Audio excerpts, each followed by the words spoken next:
मैंने माननीय मुख्यमंत्री जी को पत्र लिखकर ये निवेदन किया है कि हॉस्पिटल्स में कई पेशेंट एडमिट होने के बाद सस्पेक्टेड कोविड इस प्रकार की उनकी एंट्री की जाती है, किंतु उनका समय पर स्वैब नहीं लिया जाता और उनकी मृत्यु के बाद उनकी बॉडी सस्पेक्टेड कोविड के नाम से ही रिलीज की जाती है। मैंने 2 उदाहरण उनको दिए हैं कि किस प्रकार से पेशेंट को एडमिट करने के बाद सस्पेक्टेड कोविड लिखा जाता है, स्वैब लिया जाए ऐसा एडवाइजरी दी जाती है, आइसोलेशन वार्ड में रखा जाए ऐसी एडवाइजरी दी जाती है, और उनके मृत्यु के बाद उसको नॉन कोविड इस प्रकार से ट्रीट करके सस्पेक्टेड कोविड लिखा जाता है क्योंकि उनका स्वैब ही नहीं लिया जाता। मुख्यमंत्री जी को मैंने 2 केस पेपर्स भेजे हैं जिसमें पेशेंट को एडमिट करते समय सस्पेक्टेड कोविड लिखा गया, उनकी एडवाइजरी में स्वैब लिया जाए, आइसोलेशन में एडमिट किया जाए ऐसा लिखा गया, और एक पेशेंट तो 4 दिन हॉस्पिटल में रहा और उसकी मौत हो गई, फिर भी उसका स्वैब नहीं लिया गया और बाद में मरने का कारण ये वापस सस्पेक्टेड कोविड लिखकर उसकी बॉडी रिलीज कर दी गई। और ऐसी एक ही हॉस्पिटल की 44 केसेस मेरे पास है और अलग अलग हॉस्पिटल्स की मिला के करीब 100 केसेस ऐसी है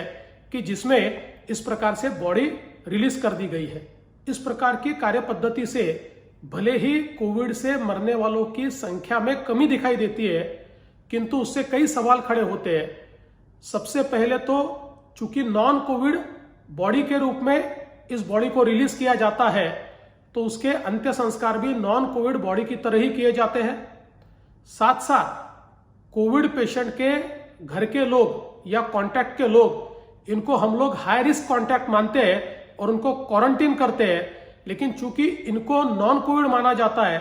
तो घर वालों को न क्वारंटीन किया जाता है न उनकी कोई टेस्ट की जाती है, और इसके चलते शायद बिना चाहते हुए भी उन घर वालों के माध्यम से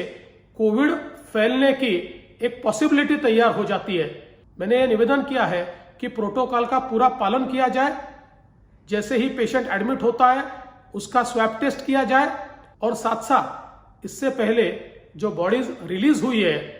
ऐसे लोगों के घर के लोगों को या क्लोज कॉन्टैक्ट्स को ट्रेस करके उनको क्वारंटीन करना और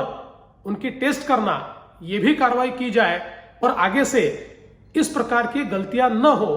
इसके लिए भी उचित व्यवस्था की जाए, ऐसा निवेदन मैंने माननीय मुख्यमंत्री जी को किया है। इस तरह की खबरें देखने के लिए आप हमारे चैनल को लाइक करके सब्सक्राइब कीजिए और नोटिफिकेशन बेल ऑन कीजिए।